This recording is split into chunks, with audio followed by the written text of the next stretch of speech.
शुक्राने की जितनी भी सूरतें हैं, जो अपने ज़ौक़ के मुताबिक जिसको भी अदा करे वो उसकी तरफ से इजहार मोहब्बत होगा।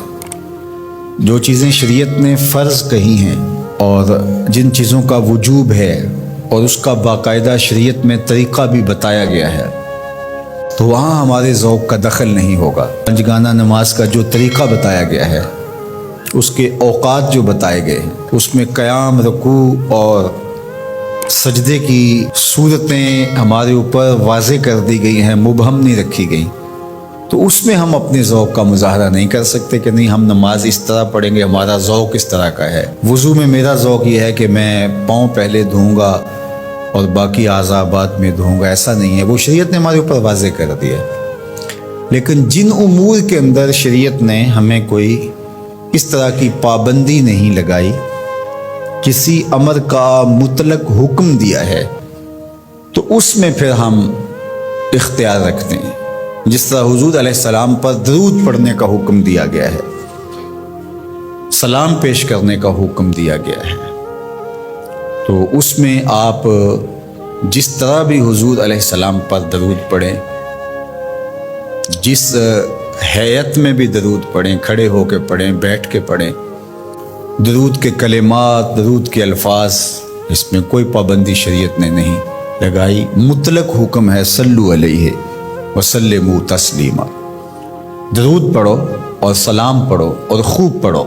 सुबह पढ़ो, शाम पढ़ो, दोपहर पढ़ो, पिछले पहर उठ के पढ़ो, रात की तन्हाइयों में, दिन के उजालों में, कोई पाबंदी नहीं लगाई गई। अब यहाँ आपको इख्तियार मिलता है। फिर हर शख्स का अपना ज़ौक़ है। कोई तन्हाई में बैठ के दरूद पढ़ता है और कोई इज्तिमाई तौर पे दरूद पढ़ता है, कोई बच्चों में बैठ के दरूद की मजलिस सजा लेता है, तो ये आपका इख्तियार है। इसी तरह फल यफ़रहू, खुशी का इजहार करो, तो उसमें आपका इख्तियार है। आप 12 रबीउल अव्वल के दिन सदका व खैरात किए जा रहे हैं, 12 को नहीं करते, 13 को करते हैं, 11 को करते हैं, 8 को करते हैं, किसी और महीने में करते हैं। हुजूर के आने पर आपको खुशी है, उसका शुक्राना अदा करते हैं, अल्लाह का शुक्र बजा लाते हैं, कौलन, अमलन, रवैयतन। हुजूर अलैहिस्सलाम ने खुद रोज़ा रखा पीर के दिन, तो अगर कोई शख्स सारे तरीक़ मुसर्रत के इख्तियार कर ले, खुशियों के सारे रंग इख्तियार कर ले, इसमें क्या हर्ज है कि वो रोज़ा भी रखे,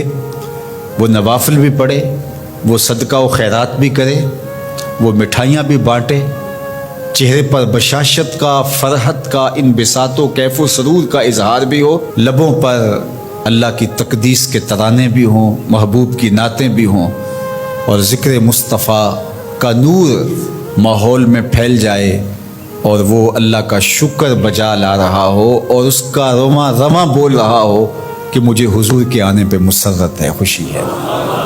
तो ये सारे तरीक़ भी इख्तियार किए जा सकते हैं। हर शख्स की अपनी कैफियत है। मैंने कहा इस पे खामखा इतनी ज़िद भी नहीं करनी चाहिए कि जो मेरा ज़ौक़ है हर शख्स को ज़ौक़ के मुताबिक ही आना पड़ेगा, ये नहीं है। जिसका जो ज़ौक़ है उस ज़ौक़ में वो अपनी मोहब्बत का इजहार कर सकता है, चूँकि इसमें कुशादगी दी गई है, इसमें फ़रहत के इजहार का मुख्तलिफ़ अंदाज़ हो सकता है और माजी के अंदर भी ऐसा होता रहा है। मुख्तलिफ़ बुज़ुर्गों ने मुख्तलिफ़ तरीक़े इख्तियार किए। ये जो महफ़िल मीलाद का अंदाज़ है, ये फ़रहत का इजहार भी है और तबलीग का ज़रिया भी है। उलमा ने इसको इसलिए ज़्यादातर इख्तियार किया कि इससे सारी चीज़ें तकरीबन इसमें जमा हो रही होती हैं।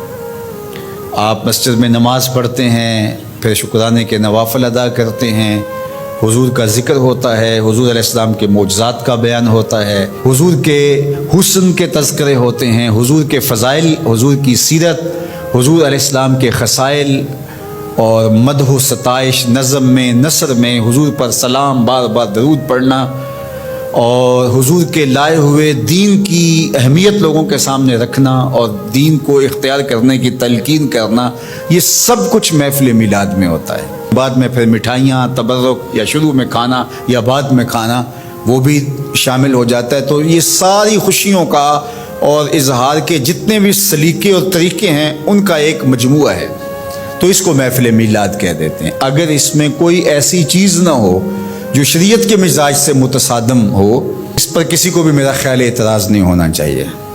तो इसलिए मैं आपको कहूँगा कि آپ اپنے گھروں میں ہر پیر کا معمول بنا لیں، پیر کو روزہ رکھیں، بچوں کو بھی روزہ رکھوائیں۔ جو شوگر کے مریض ہیں میں ان کو زور نہیں دیتا، باقی جن سے ممکن ہو تو وہ ضرور پیر کا روزہ رکھیں، آپ اس سے صحت بھی پائیں گے۔